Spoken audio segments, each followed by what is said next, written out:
everyone. We're going to start now. So thank you all for being here today, and this is the agenda of the event. So we're going to first introduce what the New York Harbor School is, and then we're going to discuss the Billion Oyster Project, and we'll do a Q&A after.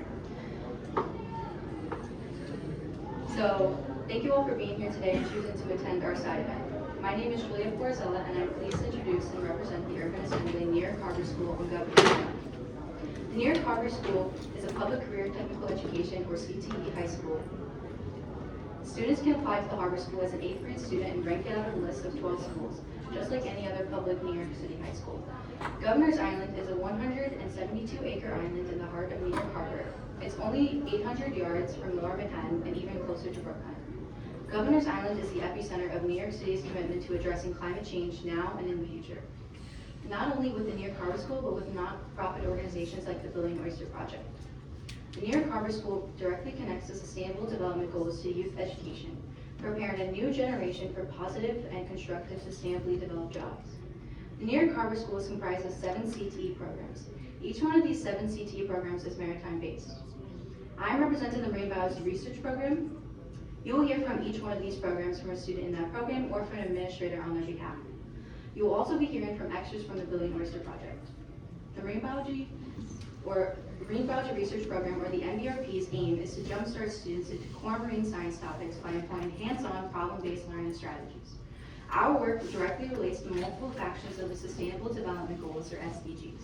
The work we do in the MBRP closely aligns with SDG 6.6, which seeks to protect and restore ecosystems, SDG 13, climate action, and SDG 14, life below water.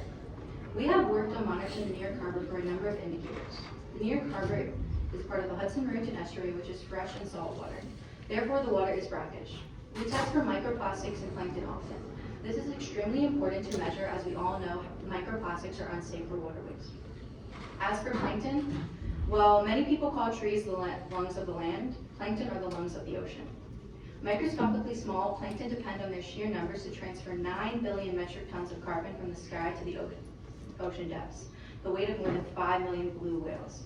Together, the 25,000 different species of plankton in the world photosynthesize and produce food, which serves as the foundation for practically all marine food webs. Plankton plays a big role in understanding the health of a waterway's ecosystem. Plankton can indicate whether or not a waterway's water quality is in good measure because they are very sensitive to these changes. The senior MBRP's current project is regarding e-concrete. E-concrete is different from regular concrete in its chemical composition and textures. It is more environmentally friendly for a number of reasons. E-concrete uses less resources to be made in comparison to regular concrete, and it also attracts other organisms to it, like oysters, coral, and barnacles that act as biological glue. The organisms that attach onto e-concrete actually make the structure stronger. My class's project is to test this hypothesis and see the biodiversity attracted to e-concrete tiles hanging off Yankee Pier in the Buttermilk Channel, which is just off the East River, the waterway closest to the United Nations. These tiles will be in the intertidal and subtidal zones of the channel. Biodiversity is another important indicator for waterways health. The more species in an ecosystem, the more protected that ecosystem will be. A wide variety of species will cope better with threats than a limited number of them in large populations. Even if certain species are affected by pollution, climate change, or human activities, the ecosystem as a whole may adapt and survive. This is why studying biodiversity in waterways is extremely valuable information.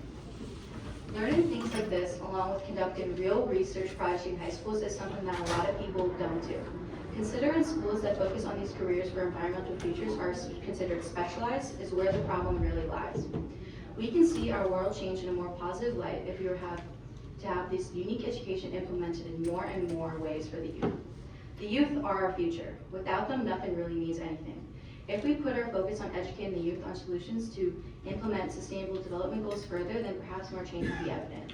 Expanding youth education in the environmental field will make a difference in the implementation of more goals. Resources to the topics I mentioned are linked on the event website. Next is aquaculture. Hello and good morning, everyone. Thank you to everyone who has come here today, and thank you to everyone who has made today possible. My name is Beatrix Olivas, and it is a pleasure to be a representative for the New York Harbor School. The Harbor School is based around marine technical education with a mission to teach students skills applicable in academic and professional spaces. Harbor School is unique for many reasons, from the CTEs, like you heard from Julia, to our location on Governor's Island, This space allows us as students to study the water up close, to get our hands dirty and understand what it takes to flourish in this industry. I'm here to represent the aquaculture CTE.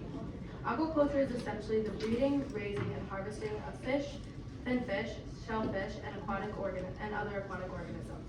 The CTE provides students with a base knowledge of the aquaculture industry and skills to work on a farm for finfish and aquatic plants, or even a hatchery for shellfish. Our CTE works hand in hand with the Billion Oyster Project with the common goal of oyster restoration. Their mission is to have 1 billion oysters in the New York Harbor by 2035. We are here today to contribute to the acceleration of change to solve the water and sanitation crisis. Aquaculture aligns with the Sustainable Development Goals, specifically SDG 6.6 in the restoration and protecting of ecosystems, and SDG 14, the conservation of sustainable uses of marine resources. Aquaculture is an evolving industry, locally and globally, in response to habitat loss, overfishing, and increased human populations. We, as the students, work to understand the fundamentals of water chemistry, marine biology, environmental science, and animal husbandry through projects like our MRIS and RIS projects. These are marine recirculating aquaculture systems and recirculating aquaculture systems. We start with the MRIS system in our sophomore year to give us an understanding of setting up a filtration and maintaining a fish tank, kind of giving us the basic hands-on. In combination with this project, we learn about the different species of finfish and their ideal environments for being raised. Moving on and up to the RIS systems, this project takes a lot more knowledge and skill. We have to develop our own forms of filtration, chemical, mechanical, biological, and even using UV light as another form of filtration. We are taught the FCR, which is the food conversion ratio, along with types of feed and the density and what it takes to have a density in a tank, the water quality for Blue Nile tilapia. We raise them until they are market size, and we give them to farms around the city for either consumption or education purposes. We use the Blue Nile tilapia because of its adaptability. It can withstand changes in water quality and can be grown in high density tanks, making it the perfect candidate to learn how to become a basic aquaculture farmer. These projects are not only fun, but they show us the importance of sustainable agriculture. There are many forms of aquaculture, like freshwater, saltwater, land-based, and open water, to name a few. These farms can be located both in rural areas and urban areas. There are places here in the city, like Oco Farms, located in Brooklyn, that provide these resources to the community. The industry of aquaculture is bringing new economic development to coastal communities and is strengthening food security at local and global levels. If done sustainably, aquaculture is the path forward to increase global food production and trade in a changing climate. Part of this program would not be possible without the Billion Oyster Project. Through our time, we are also learning the ins and outs of shellfish farming, from the harvesting of shells from local restaurants to the cultivation of brood stock, and the process which we call spat on shell. Basically, a baby foot of an oyster latches on to its host shell, and it takes about 2 weeks, and we watch the growth and development of that spat on shell, and finally, they are put through deployment, and these oysters will go into our reefs. These reefs are used not only for hands-on learning, but filtration, habitat, and storm protection. The filtration is one of the best parts of these reefs. Too much nitrogen and carbon dioxide in the water can fuel ocean acidification and potentially harmful algae blooms. Successfully restored reefs are expected to remove about 7 times as much nitrogen each day. Our current project is with Baruch College to research and understand the impact of oyster drills. Being the main predator of oysters, oyster drills have taken over the harbor, and our project is brand new, and we're excited to come up with solutions to this oyster killer. Educational opportunities and projects and experiments like these given to me in high school is a unique and different experience. We want to see change in the world, but that can only be achieved with the help of everyone. If these possibilities were implemented in schools and other educational facilities globally, our goals for a sustainable future would be even more comprehensible. Bringing the knowledge of sustainable agriculture to everyone is one of the next steps for the future. Now I want to hand it off to ocean engineering.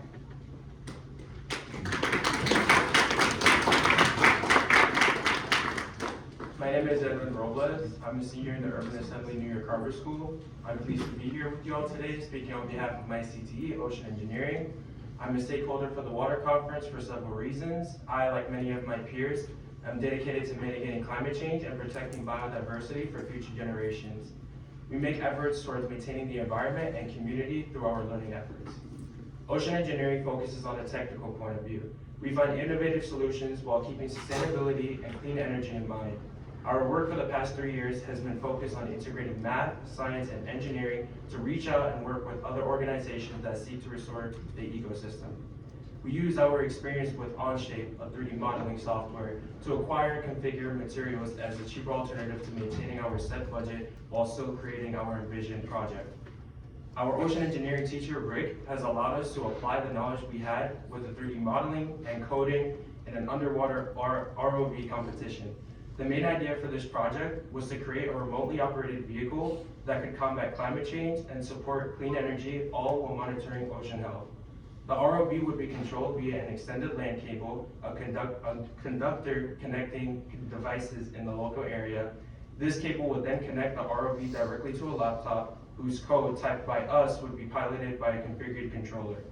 Points are gained by controlling the ROV to install a floating solar panel array, removing biofouling from certain surfaces, and even scanning the environment so that we could see where and how to navigate all from the laptop. Our involvement in this competition allowed us to speak with companies that were interested in our progress.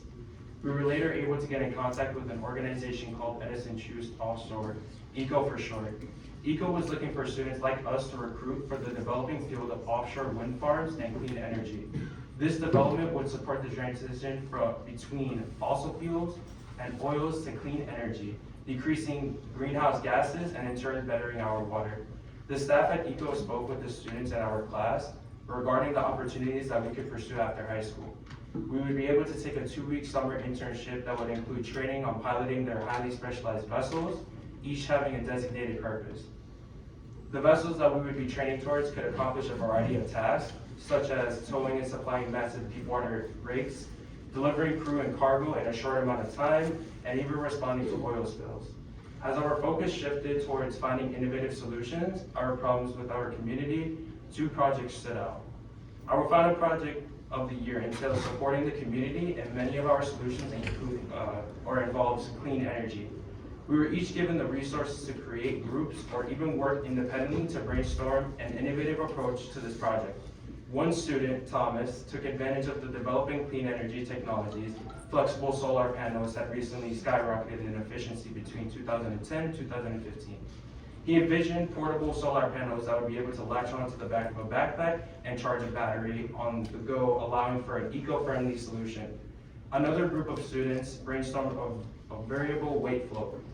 This float would be wireless and could conduct screening and sampling for conventionally unreachable locations underwater. These students mainly kept scientists and engineers in mind so that wireless data collecting would be a much easier task in places that aren't easily accessible underwater. Overall, the knowledge gained from these projects allowed us students to not only engage better with each other, but also find different paths to approach certain challenges. Learning more about how to mitigate issues like climate change and inventing solutions is a crucial skill that more people and students alike should learn. It creates a more positive environment that in return can create a more progressive future. Now I'm going to pass it on to Steve.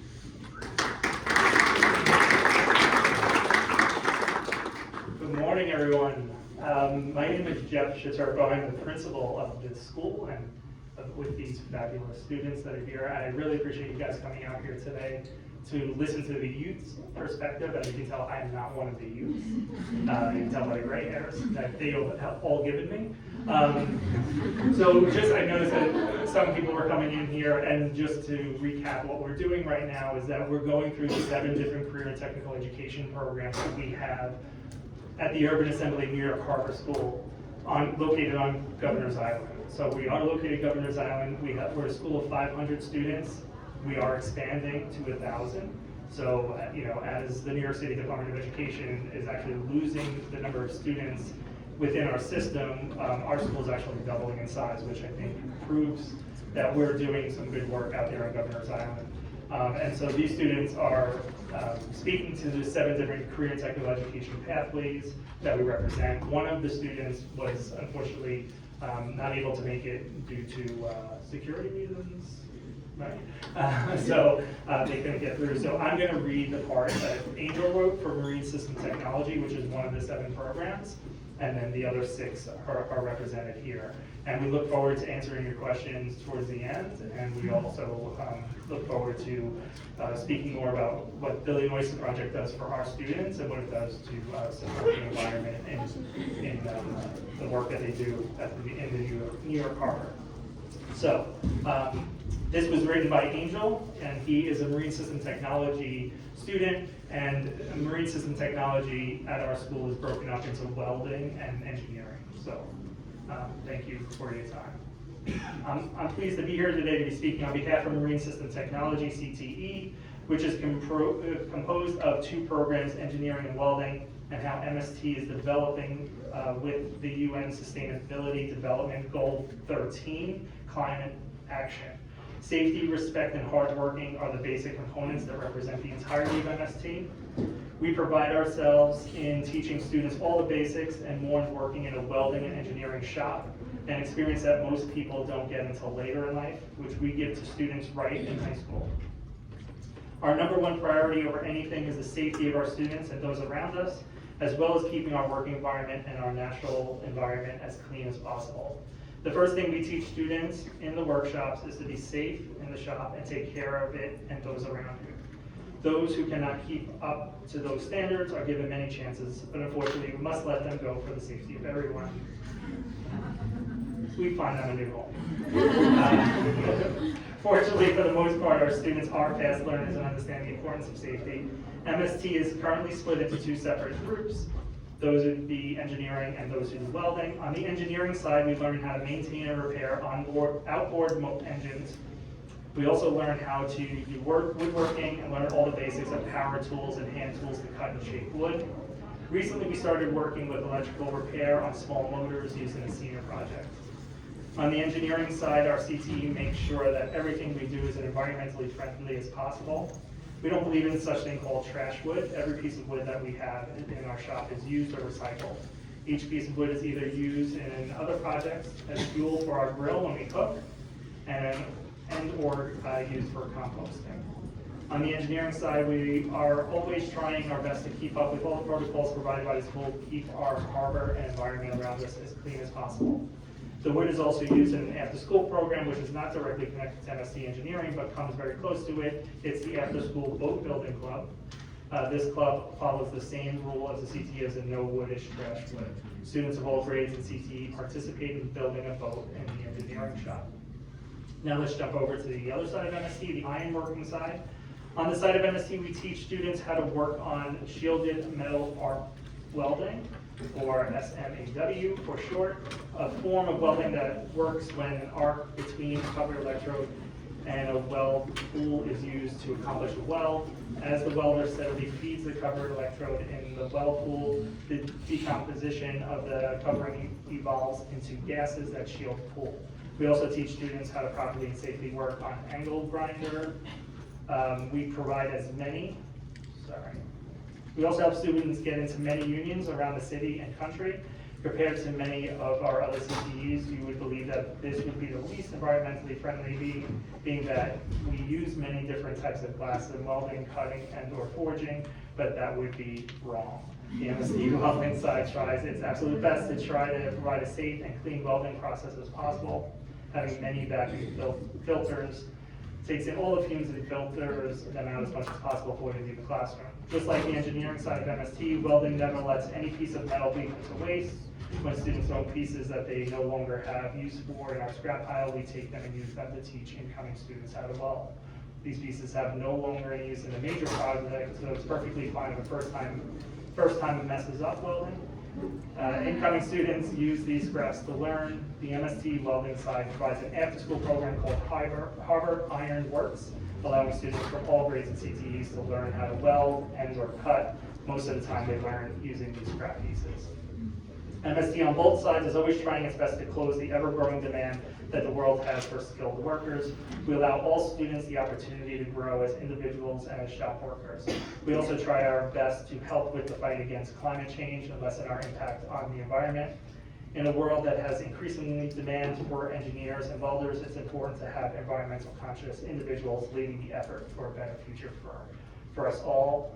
Before I turn it over to the next CTE program, I just also want to say that, I want to give a shout out to these students who work really hard on this side event, and this is totally student driven. So thank you very much.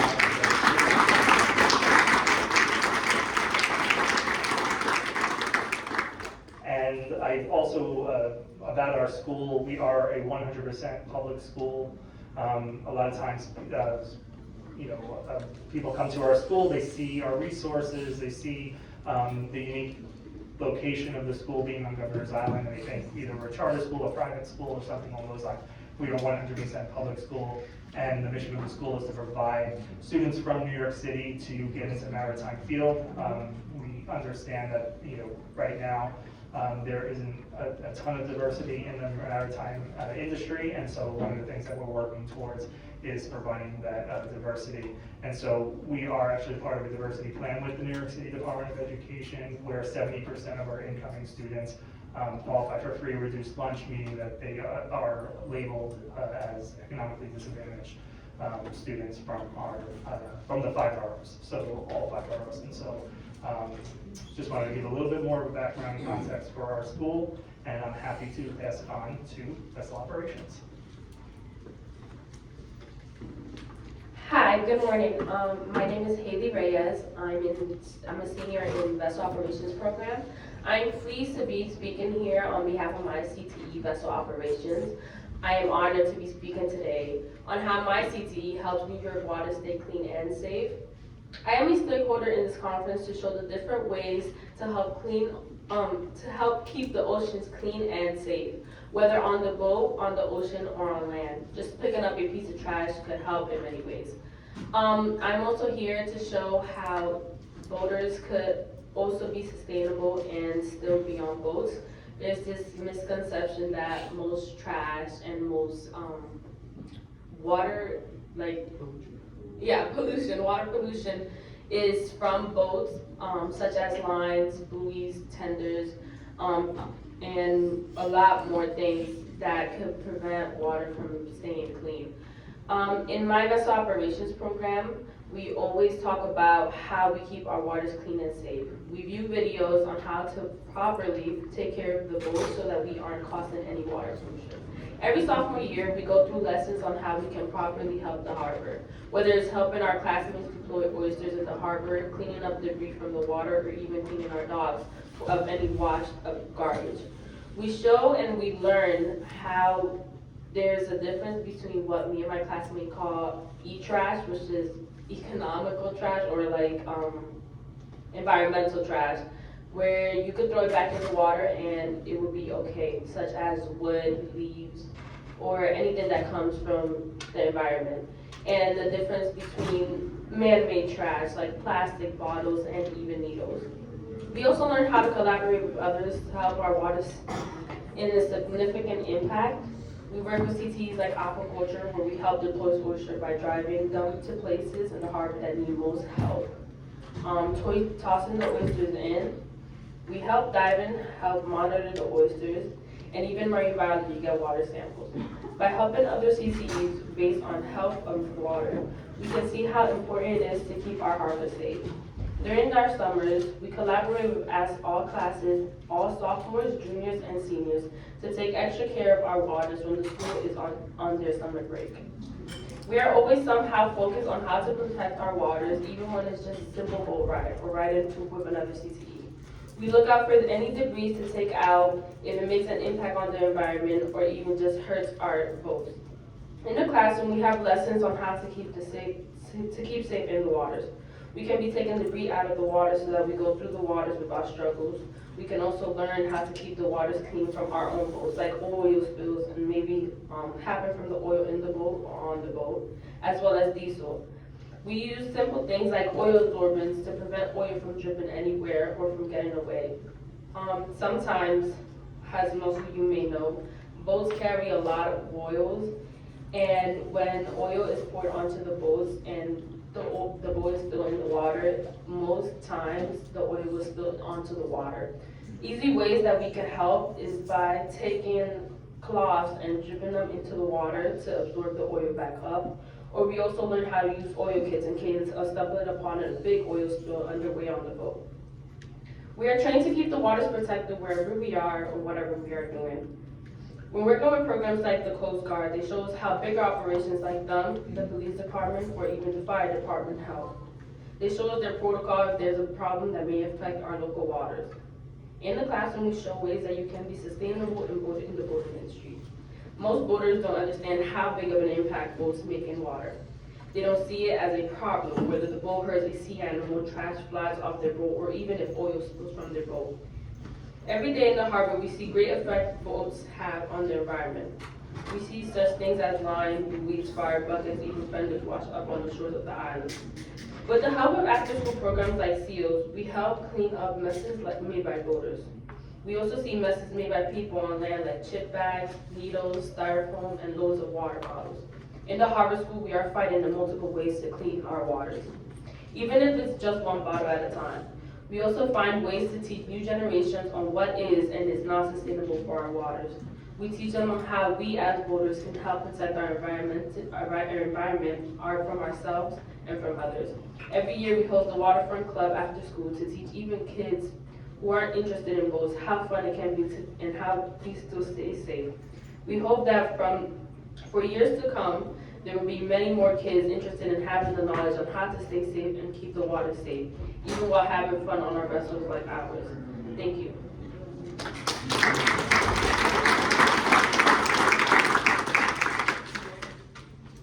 Hello all, good morning. My name is Catherine Murphy and I'm here representing the professional diving program. Currently I'm a senior going through the final stages of this program, and I would just like to give unique insight on this class. The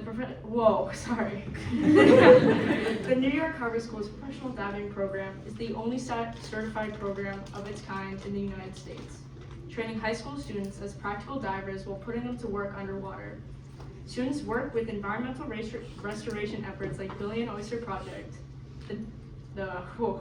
The professional diving program prepares students for work in the commercial and recreational diving industries and provides a scientific diving foundation for students hoping to pursue marine science studies in college.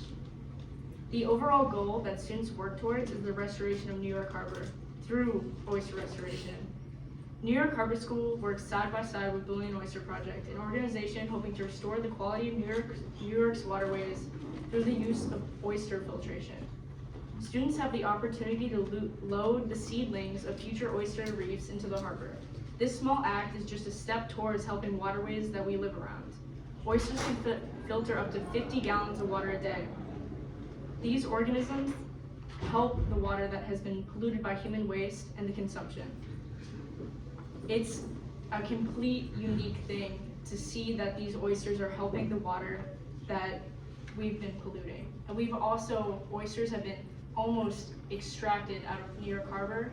New York Harbor was once the oyster capital, and they've been just consumed to the max. So our small school is helping just to take a step forward into helping water quality. Here in the New York Harbor, students earn their certifications with water visibility of fewer than 6 feet and temperatures up to 60 degrees. Working hand in hand with the restoration of New York Harbor, dive students try to make the environment cleaner while getting a first-hand perspective of what's below the water. With open water, advanced open water, and rescue divers, students also do more advanced skills like full face masks to train towards being scientific divers, which is a college-level certification that students are getting in high school. Senior year, students working in the New York Harbor and job internships such as the New York Aquarium volunteer team can try and get a compressing operator's license, which would help to load tanks and just to help further on their dive journey. So the professional diving program is operated out of a small dive locker in a part of our school that's called the Mass Center. So we have, with gear being able to fit each student and having abundance of different rigs and style of gear. After all, students need to be able to perform the best and be completely confident in their skills, along with their teamwork and just their peers overall. It's a team effort scheduling a dive in these waters, just like it needs to be a team effort in the future goals of these waterways. Jumping back into water safety, New York City's sewer system needs to be updated. The sewer system connects each house to the sewer, including gutters that catch rainwater that are called combined sewer outlets, otherwise known as CSOs. When it rains more than 1/12 of an inch, the system gets overloaded and pours raw waste from sewers into the nearest body of water. For us here in Manhattan, that body of water is the East River, a body of water that faces high pollution due to the heavily populated areas. With such a highly populated area, this leads to the easily being overflowed, and the CSOs go into the harbor that we know of. When it rains, thousands of gallons of untreated waste dump into the harbor. Being contaminated with waste, divers will not be able to enter the water for 3 consecutive days. Not only does this affect our divers, but the ecosystem in and around the harbor, relating directly to SDG 14, Life Below Water. However, more importantly, the work we do aligns with multiple factions of SDG 6, Clean Water and Sanitation. These are the key to helping our ecosystem and improving the quality of water. Having hands-on perspective of what New York waterways look like, this further pushes my reasons to support these goals. My insight into New York waterways spans from dive sites at Governor's Island, Pier 4 at Brooklyn Bridge Park, Bushwick Terminal Park, and Jamaica Bay's Floyd Bennett Field. On a good day, divers get 5 to 6 feet of visibility in brownish green water. Imagine the future of our waterways, the choice between keeping the way things are or trying to make a change in the environment. A bigger part of the professional diving program is the partnership with Island School, a sustainable school run out of Eleuthera, Bahamas. Divers in their senior year spend a week diving in their waters, learning about the school and how it functions. A huge opportunity does not come easily. Students raise money for this trip and seek a field knowledge. It is an extreme privilege to experience the conditions of this place while learning more skills as divers. A unique side to things that this is not just a trip that our divers go on, yet a school-run experience that increases the bond within our divers. Coming from waters of visibility up to 80 feet back to New York's waters with 6 feet has riled something within me. Even the smallest actions or goals can really help these waterways in the long run. As a diver certified by New York Harbor School, I'm getting the smallest peek of what's happening below our waters. I would like to thank you all for listening. It is such an honor to be here supporting these future goals.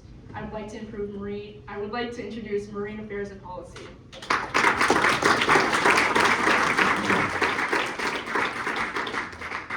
Hello, my name is Liana Martin Peterson, and I'm so excited to be here. Speaking on behalf of my CTE, Marine Affairs Policy and Advocacy. For short, I'm going to refer to it as MAPA. Over the last 3 years, I've learned about all 17 of the SDGs and how they incorporate into achieving a healthy, sustainable, and equitable world. Constantly surrounded by water, I know how important water is to the success of now and future generations. The goal of MAPA is to show students how they can take actions as stakeholders while using the Sustainable Development Goals. Over the last few years, I've done some really interesting projects, and I'm going to highlight a few of them. First, I'm going to talk about food waste and sustainability at our school. With the unique location of our school, it's important that food starts and finishes there. To achieve this, my school is a zero-waste school, but with COVID and all the restrictions on cleanliness and sanitation, the school kind of fell off balance with our zero-waste goal. MAPA students wanted to MAPA students started to sort through the compost waste during COVID at home. We got little compost bins and we took them to our houses and we learned kind of the basics of composting. This project, after COVID, then transformed into a school thing. MAPA students sort through the waste and compost at our school. Processing the waste and organics at our school is a project closely aligned with SDGs 14 and 15. Sorting your waste properly on land affects life in the water and on the land. It keeps pollution minimal and controls our environment, protecting the surrounding environments around it. Connecting to this project, Zero Waste, we have another project, the Urban Farm, which is our farm directly outside of our school. With our Future Farmers of America chapter, we have started this urban farm over the last year and a half. The end goal of this urban farm is to have food directly on the island be used in our cafeterias. Right now, we're supplying the regular DOE school thing, and that can be very unsustainable as everything is wrapped, everything is a lot of plastic. One of the things that I noticed, since I'm one of the composters at our school, is that every single piece of fruit has a sticker on it. So composting that is nearly impossible, picking off each sticker. Sometimes we have loads of like 100 oranges, and you have to pick off a sticker off of each of them. It's a lot of waste, a lot of plastic, and it's very important that we make sure that we're composting on our island, otherwise that pollution ends up right in the ocean surrounding us. A third project I'm going to talk about is the New York City Ferry. The New York City Ferry is, I don't know what many people know about the New York City Ferry, but New York is one place in America that has some of the best public transportation access. That being the subway and buses. However, these commutes can be very long, as New York is an island. To get, without using the waterways, getting on land can take 1 to 2 hours to get from borough to borough. However, for students, these commutes are incredibly long. As we're one of the most diverse schools. We have students from each borough coming to Harbor School. And due to the school's unique location, it takes some kids 1 to 2 hours to school. Students transfer from bus to train, sometimes having to make 4 to 5 transfers. New York City has a ferry route that's owned by a private company that has direct routes from each borough to Governor's Island. However, it's not affordable and does not meet a lot of New York City's public transportation needs. It has no disability access and barely any means for students. While being an effective mode of transportation, its costs and restrictions make it less accessible. Last year, each student in this grade wrote a testimony in an attempt to make the ferry more affordable. This was a long fight. We all testified at City Hall in 2022, and just last week, the New York City Ferry has been approved to be ridden by students for a fraction of the cost.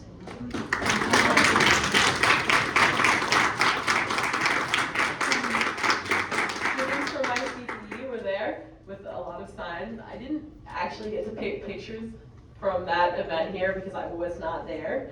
But You can check the Instagram. you can check the Instagram at Harbor School. But yeah, with the Councilmember Amanda Ferrares, we were able to approve this bill, and the ferry is now $1.49 for students, a 60% fraction, a 60% decrease, sorry. 60% decrease for students. And the 60% decrease will remain regardless of how much the company ups or lowers the price. Okay, the third project I'm going to talk about is helicopter sound pollution. We work with New York University and Professor Taehong Park in tracking noise from the helicopters and airplanes that fly all over New York City. We did a class trip to my house actually, which was really interesting to have a New York City professor and my classmates in my bedroom. We set up a tracker to track the helicopters and planes that fly directly over my house. I live right underneath the route, and I check it every single day, and it picks up at least minimum 20 planes a day. Through this project, I learned a lot about my community because this wasn't something I wasn't really noticing before. It contributes a lot of pollution, a crazy amount of pollution, and sometimes these flights are completely unnecessary. MAPA hopes to attend a City Hall hearing about this noise pollution in probably next year with some of the information that we've collected. The last project I'm going to talk about is a project that my senior grade just started. It's something that we're going to be getting to complete our certifications in CTE. I don't know how many people were paying attention when I got here, but across the waterway is a big Pepsi Cola sign. That is one of the wedge sites, which is a project that my CTE is learning about. By the end of our senior year, we're going to get our wedge certifications. Wedge stands for Waterfront Edge Design Guidelines. As New York is a very coastal city, it has a mission to make the water more accessible. Parks like Domino Park and Brooklyn Bridge Park meet the wedge guidelines. Those are the two that are probably the most used, so those are ones that I have here. The wedge certifications has points of 400 points, but you only have to meet like 200 to pass the goals. The wedge sites are accessible and contribute positive ways to the community. Some requirements, wedge sites have to closely align with the SDGs 14 and 6. When talking about waterfront edge and the policies behind these goals are those for the environment. Wedge sites encourage biodiversity on land and water. That Pepsi Cola side, actually, right near it, they have these rocks that protect flooding, and it acts as a buffer for flooding, and that's like very close to the water site. It also promotes biodiversity. These places are not just parks for people. They're also resources for learning, and young and old will also be used for leisure activities. One key thing that is needed for wedge sites is a representative inside the community, and that closely aligns with what my CTE's policies are for, is community engagement. To build these wedge sites, they have to actually find somebody from the community and use them as a representative to make sure that the wedge site is meeting the community's needs, which is what I think that's very important. So I wanted to highlight that. It's my top thing that the wedge sites need. These parks are made with the best interest for the local community and take into account how many people want how people want to use their own public green spaces. The wedge certifications closely align with SDGs 4, quality education, 6, clean water and sanitation, 14, life below water, and 13, climate action. We are all stakeholders in our own environment in different ways and in the same ways, but water is our connector to everything. Teaching about sustainable development goals, sustainability, equity, and learning how to love our environment and the community around it is seen as a unique thing. My education, when I talk to other kids in my grade, they're like, wow, your school is so cool. I think these goals and this education should be implemented in all schools to encourage to help us meet the goals of sustainable development. I'm going to pass this on to Billion Oyster Project, one of our company partners. Thank you. So cool hearing from you all. I want to congratulate each and every one of you for coming here today to hear the youth perspective. I think give yourself a round of applause. And I also just want to flag that I'm just going to speak for a couple minutes, and we have a significant portion of time for this meeting dedicated to questions and answers. So as educators, Jeff and I are hoping that you all will have some really good questions to ask the students. So thank you for thinking about that. Just to turn back the clock 400 years, it's important to remember that we're sitting in a place that used to be one of the most important ecosystems in the world. And it's easy to forget when you see New York City, but when Europeans first arrived in New York Harbor, they found a harbor that was so full of fish, they wrote home and said, we'll never need to go to Sweden again for fish. There's more fish here than we could ever possibly eat. And the backbone of that ecosystem was the oyster reefs. And we, of course, harvested all the oysters, removed that habitat from the system, and now we have a 220,000 acre open space that doesn't have its primary habitat type. So at Billion Oyster Project, our goal is to restore that ecosystem and to do that in a way that engages as many young people as possible in that work. Because we believe that restoration without education is temporary. If we actually want to meaningfully improve the long-term outcomes for the natural world, it's essential to involve young people in that work. One thing you probably noticed from each of these stories is the hands-on nature of the work that Harbor School students are engaged in, but also how their student work products have meaning outside of the classroom. And that's a fundamental component of the work that Billion Oyster Project and Harbor School have been doing together since the beginning. We believe that if we want students to be responsible, we have to give them responsibility. How can you expect someone to be responsible if you never give them any responsibility? And so we trust students with the care, preservation, and restoration of New York Harbor. Our partnership with Harbor School, I'm a former Harbor School teacher, used to teach the aquaculture program, and so Billion Oyster Project was born in Harbor School. Harbor School is our primary educational partner, and we collaborate through many different systems, but primarily through the career and technical education programs, and by driving resources to the school, we raise funding and get grants to restore oysters, and allows us to support the work of the CTE programs. But I think it's important in this setting to also just call out that the situation in New York Harbor, which is a temperate estuary that used to be an incredibly abundant natural place and was destroyed by humans, is a very common story. And 22 of the largest 30 cities in the world are built on estuaries that used to be important natural places. And so I think that we all think, I hope you all think, that the work that Harbor School students are doing to restore New York Harbor has relevance in, essentially any city on the world that's built on or near a degraded natural system, which is of course any city in the world. It's been incredibly impressive to watch the work of Harbor School students over the last 15 years, and just super excited for what's to come. There's no reason that New York Harbor can't be a swimmable and fishable and abundant place again.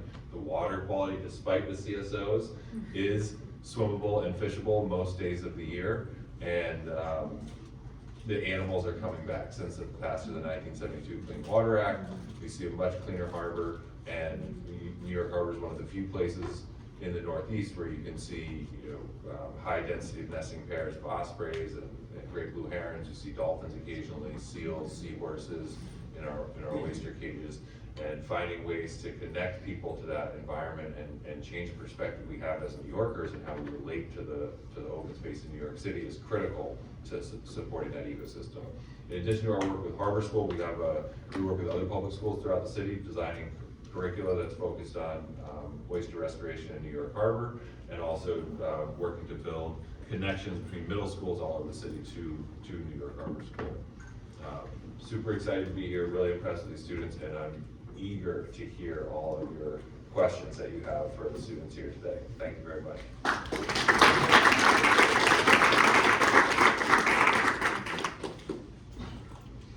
Guess I'm moderating. Yes, please. Hey guys, awesome work.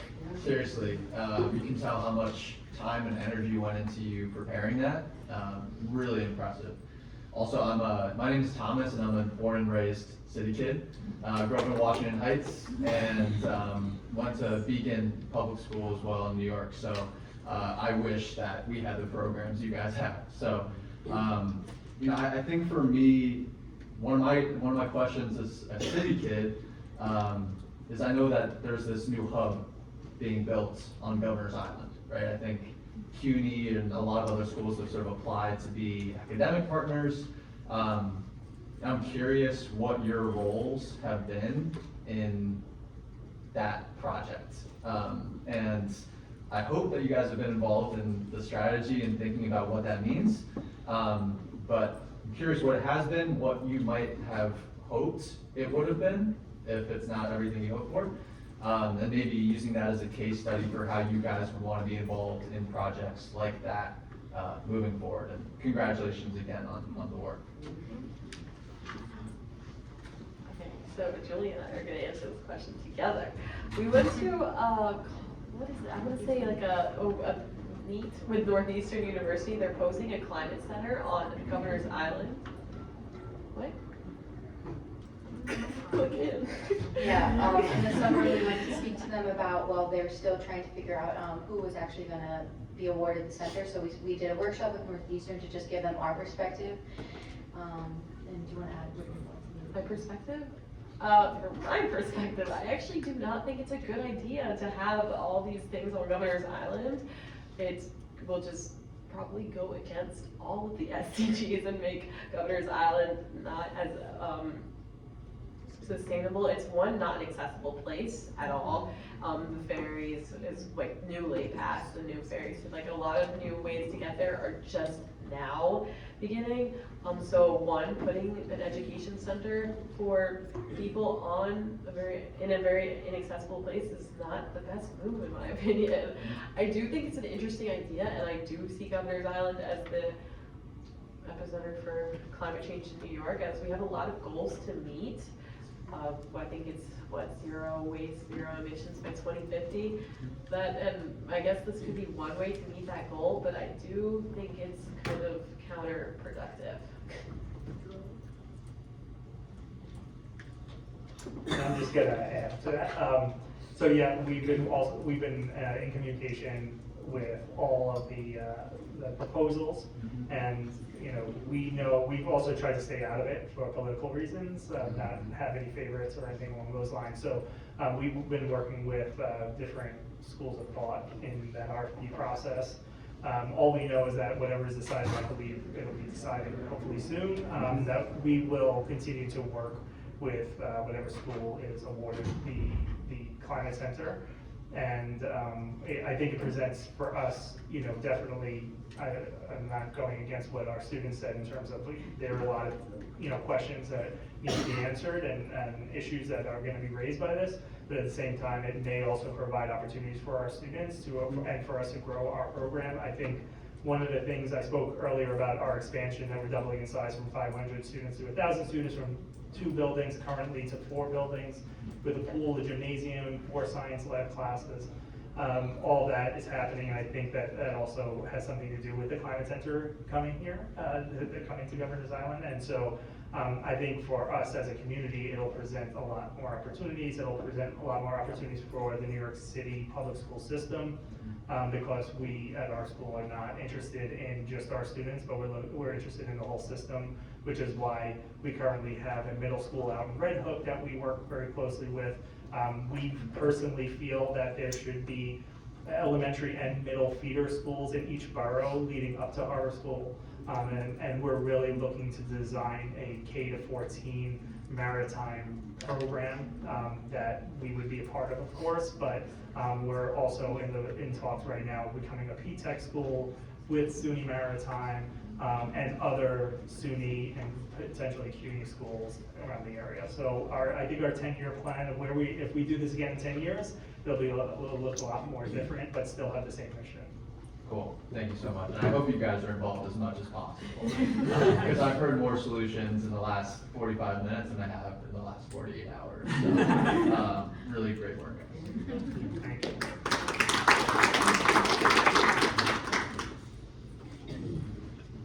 That's please. Mike's yours. This is fun, by the way. Hi, my name is Donna Goodman. Who's it on? Yep. I used to work for UNICEF, and I'm the founder of Earth Child Institute. And I was really excited to hear you say that you were working with another harbor school in Eleuthera. Is that right? Or how are you sharing like what you're doing with other schools and other places? And are you learning from each other?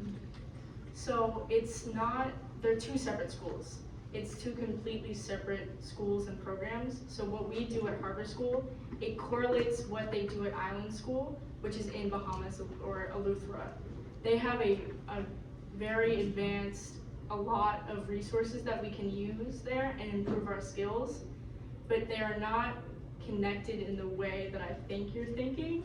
It's more like, oh, you have resources, we have divers. We would like to, mutually connect on the fact that both of us can benefit from this experience. And it is a completely unique experience, as the Island School is a sustainable school. They have so many resources, and they're doing the best that they can to improve the Bahamas and what the general thing, because over there, they burn their trash. And they do their best to keep it sustainable, or at least where they are. And have you been approached by any other schools? So normally the senior Bahamas trip happens in sophomore year. Because of COVID, our program got disheveled, completely disheveled. We're supposed to be certified by sophomore year and go into these advanced skills. So normally divers would be certified, and then they go open water, and then it goes advanced open water. So sophomores would go into their advanced open water over there, and if you did that week-long trip with the school, you would be able to get a summer internship over there and just continue your work as a diver or go into more sustainable aspects.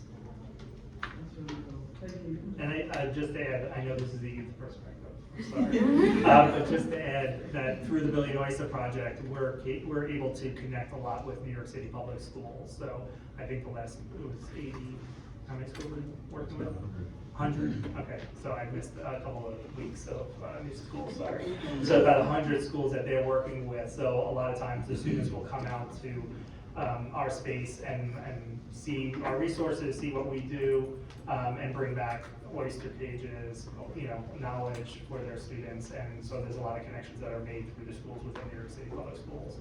I would even say charter schools and some private schools as well. I know a couple private schools that work with us as well. So that's how we really make our connections, and because under the mission of the Billion Oyster Project.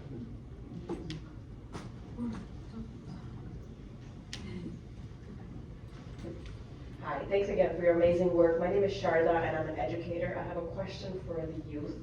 I want to know what advice you have for us to support the kind of work that you do. Thank you.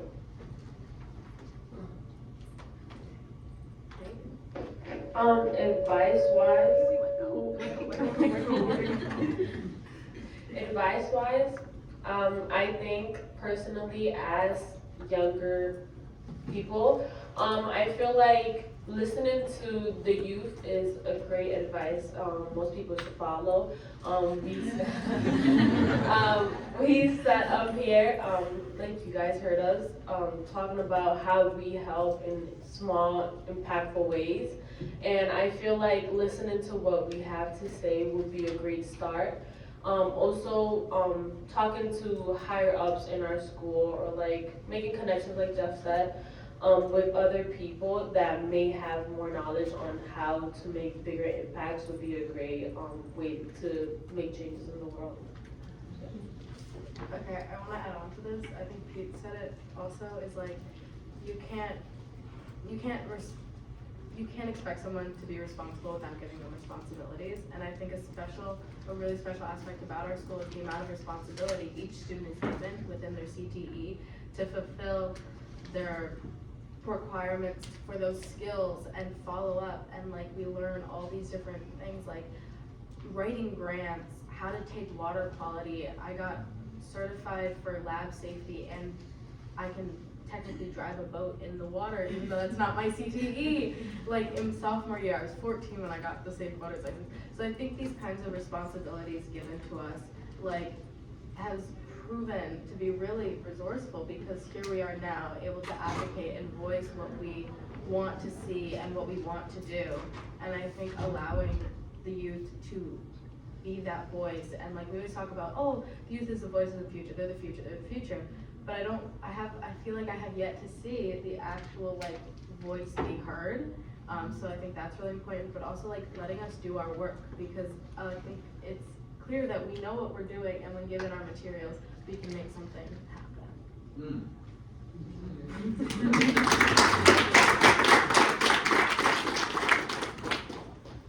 Yeah. Hi everyone, my name is Neil Murray. I'm from Trinidad and Tobago. I'm a renewable energy consultant with emphasis on bioenergy. So my question to you is, I heard you have an urban farm, right? You use composting. Have you ever been exposed to bioenergy before? Is this on? Yeah. Okay, just recently, it's kind of great.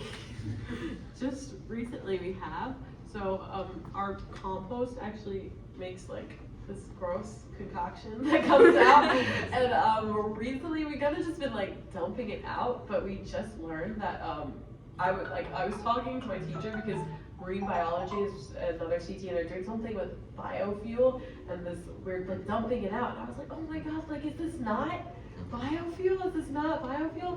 And my teacher, he went to look into it the other day, and so we're just now starting this. We're gonna start saving it and trying to do something like that, but we don't have the equipment for it right now. But that is just like recently been proposed. Okay, so I guess you could talk to me. We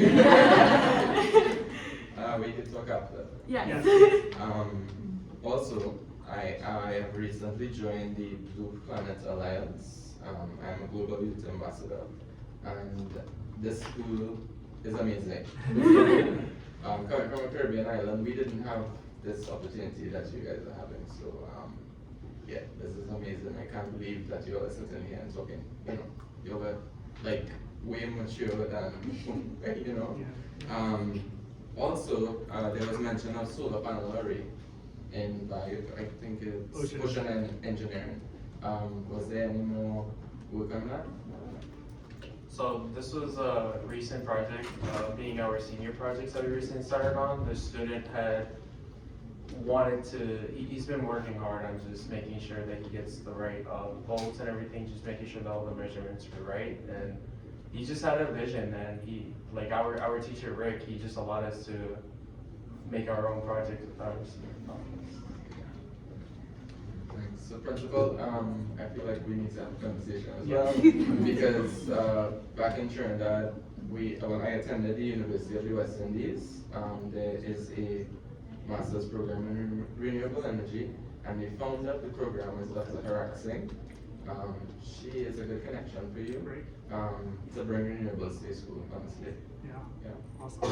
Yeah, we'll talk. Thank you. Thank you. Thank you so much. Yes. You can just step up to a microphone, Yeah. sorry. I'm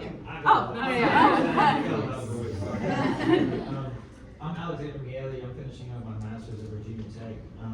So first off, super jealous of y'all. I mean, my high school didn't even have environmental science. So who knows where I would be if I was 17 or 18 presenting at the UN instead of like trying my first cigarette in high school. I'm excited for y'all's future. It's super amazing. I guess my question is, this talk is kind of focused more on the future, and with the school doubling in size, are there CTEs that you would like to see the school adapt and increase versus just the 7 that are there right now? Like with the focus on the future, do you think the school can increase the CTEs and what those CTEs should be? I have an answer when you guys are done. No. I appreciate a principal point of view. But I think Jeff could answer this more efficiently, but through our school, it's when our school is proposed to the people coming in, it said that each CTE works, flows perfectly with the next. That through this, oysters can fit in, ocean engineering builds devices that can help see underwater. MST could build cages. Vessel operations puts the cages in the water, and then we help with that as divers. Ocean aquaculture helps raise them and everything. But I feel like we could fit more CTEs into that cycle to make it flow better. But also just increasing the size of our program, along with funding and everything, because as this increases, especially a big proposal with this second school, or a bigger thing is the pool. We don't have a pool on our island currently. We don't have the resources to have a pool on the island.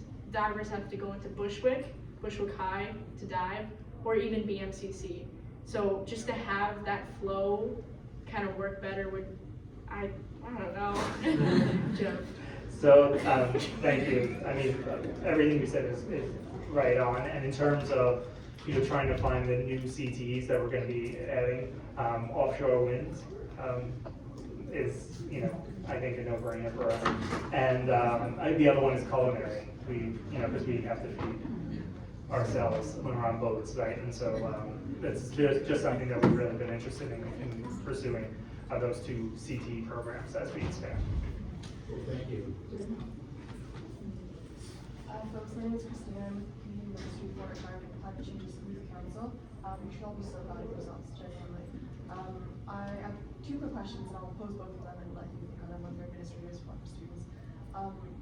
In that, this is hopefully a room of people that would like to support youth. I would love to know whether through the Harbor School or, sustainability work in general, or spaces such as this, what challenges you find you're facing, or that youth, to homogenize and generalize all of you together, facetious, but, what are some challenges that you're facing that we could potentially hear and think about and help with?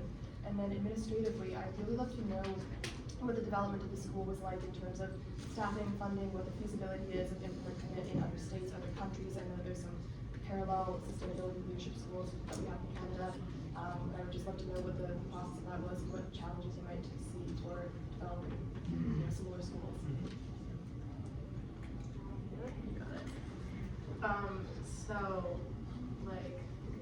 Hold on. To rethink for the students, right? Okay.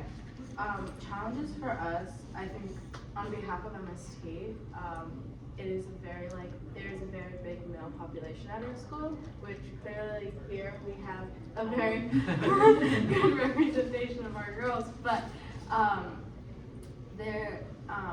behalf of MST, in our welding program, we only have, in our senior class, there's only one girl, and there's no different treatment, but it's she does, I think that is one of the challenges of finding space, but also, in a scientific field, kind of having that space for everyone, is I think one of the biggest challenges, but I think also a challenge for us simply is getting our resources, and so not only having space, but also having resources, I think are our big challenges. Yeah, I'll agree with her because she's always right. I mean, resources is always a tough issue for us because we're on an island. It's hard to get resources out to the school, and also the school itself only has a budget enough for the students that are there. Meaning, we're a New York City public school system. There's a formula based on the number of students that go to your school, and that's the budget we get. We don't get any extra money because of all the amazing things we're doing. And fortunately, Billion Oyster Project supports us in that, but we're always in need in terms of donated resources and also donated money to support these activities. And we're fortunate in the sense that it's such a unique career and technical education focus, is that when somebody wants to donate a boat, there's only one public school where they go to in New York City, right? And so they come to us, and we appreciate that.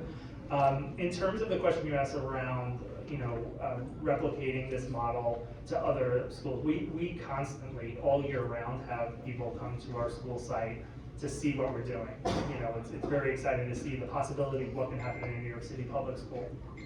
And I think it could be overwhelming at times to come out to our school and see what we're doing next year will be our 20th year anniversary. We started in 2003 in Bushwick, where our pool still is. And in 2010, we moved over to Governor's Island, and now we've grown into 7 state-certified career and technical education programs. And I think when folks come to our school, they're just oh, I can't do this. This is just too much. But what we try to do is we really try to tell the story of how we just started, honestly, with marine system technology, right? And we started with 1 program, and then we built that, over the years into the 7 programs. It was about identifying an industry teacher, somebody who is part of the industry, understands the industry, was willing to get their license, was willing to create this program, and we have been fortunate that throughout our 7 CTE pathways, many of the folks who created the program are still with us, right? So it's a little bit about identifying the person. If you find that right person who is coming from the industry, that is willing to get their certification, state certification, which is a beast in itself, and then willing to really work on the program because they believe in the mission of providing these opportunities for students, that's where the growth happens, right? So it couldn't just happen with 1. I think a lot of times they come out to the school and they're like, oh, I can't do all this. This is just too much. But we really have them focus on, I think, identify a keystone species in your area that needs that needs to be saved, right? Start there, and then start to work in programs that make sense for students. It really is all about the fact that these students are not playing pretend. They're not writing letters to their some of them are. Council members, right? Some of them are having direct conversations with a council member or calling her up, right, at nighttime. But they're not just writing letters, sending it out, not hearing anything back. They are not playing pretend. They're in the real world. They're speaking at the D-Land right now, right? And it's not because that we're just playing games. We're out there and we're actually, restoring the New York Harbor. And so anytime there's a story that goes out there that dolphins are back, or we saw a whale in the New York Harbor, which was probably one of my favorite days out at Governor's Island, I just constantly say, you're welcome, New York, because it's our students that are doing it. I know we have 5 more minutes, I just want to. Hi, my name's Lydia. I'm also here with Christina as a part of the Environment and Climate Change Canada Youth Council. Thank you all for your amazing talk. You're all so inspiring. So as someone who took a few years of my undergrad to really find my path and find environmental studies and sustainability, I'm just interested to hear from each of the youth. I know some of you said you're seniors, some of you said you aren't, or maybe you're all seniors. So anyway, I just want to hear what your next step is. Are you pursuing post-secondary education, and what program? And then also, if there's time, just interested to hear the school is approaching its 20th year. After you graduate, are there opportunities for you to come back and support the high school students? I'll go first. I'm a senior, and I'm in the marine biology program, and I'm gonna continue to pursue marine science in undergrad. Not sure where yet. Still have a month to decide. And I could also answer that question. We actually have our lab tech in the marine biology research program is a graduate from 2018. So he just finished his undergrad and he's taking his gap year as the lab tech and he's going to do his master's. So yes. Okay, we're all seniors here, so for me, I probably will be pursuing environmental studies and find where that takes me in college. Again, still have a month to decide, don't know yet. I think that we have a lot of opportunities to come back and work, not only with connections through BOP, but also we have a bunch of, especially in Vessel Ops, we have a returning graduate, and there's always opportunities to come back and assist in whether it be labs or classrooms or just around the island. I plan on doing environmental science and environmental studies and then law. So pre-law track hopefully, but I don't know where I'm going to school yet. And there are some policy graduates that come back to school. They serve as interns. I think we have some composting interns that come back. So a lot of schools do, actually, that's a lie. Not a lot of schools have professional diving as a other thing. That's more of like just a separate, it's not, you can't find education like that here. So again, I don't really know what I want to do, but I know I want to go through the environmental science route. And to go back to, if people come back, my dive instructor, one of the teachers at the school, is a postgraduate, and he's here teaching the new divers what to do and everything. So it is pretty cool. Personally, I am taking a year off from maritime. I do enjoy the program a lot, and I love working with all the CTEs, aquaculture, marine bio, BOP. Like, it's very fun to work with them. But I have this fear that I might be missing out on something else. But if I do not like what I am going to pursue, then I will be back. Right now, the co-teacher of vessel operations is an alumni from 2020, and he's returned multiple times, and he's not a teacher. And there's a lot of other alumni that have come back to teach us and help us with our operations and vessel operations. So there's always time to come back. Computer science, definitely. I definitely enjoy just creating softwares and enjoying technology as a whole. Rick, like I said, he gave us opportunities to kind of explore different pathways of how to innovate through specific machines. So I would really love to do that. I also don't know where I'm going right now, but yeah. Yeah, so as you can see, we try to hire back as many as we possibly can, and through some different programs through New York City public schools, we actually can hire students back who just graduate through what we call the SVA program. Students with success via apprenticeship programs, and that's how we go down. I think we have time for one last question. Yes, hi. Congratulations again on the program, everybody. It's an awesome thing that you have going there, and you're very fortunate. I come from more the cultural side than the ecological side. I'm an underwater archaeologist. I'm here to represent the COOCH, which is almost international scientific medium cultural heritage underwater. My question is, I see a lot of transferable skills. I'm a diver, I'm a scientific diver. I work on boats. I work with ROVs. Do you have any training or just awareness given on shipwrecks, their importance as reefs, cultural heritage, things like that? And if not, without making a CTE, would you be interested in learning more about that aspect of what we find underwater? That's a great question. Like that's such a unique thing, and it is. We know, especially as divers, and I think even as vessel operations and aquaculture, we're aware of wrecks and their importance in the ecosystem and just what the underwater holds. Especially off of Governor's Islands, we don't have necessarily wrecks, but under the eco dock, that's where a lot of oysters take place, and there's a smaller ecosystem down there, and the water is crystal clear. And I just you jump back to our work with oyster reefs, the Billion Oyster Project, and everything. And as we don't have hands-on connections with wrecks, or we don't see a lot in that sense, but it is sort of there coming from our school. So I just want to be respectful of our next presenters and be able to give them the space to prepare. Thank you again for coming here today. Really appreciate you, and I appreciate our students preparing this.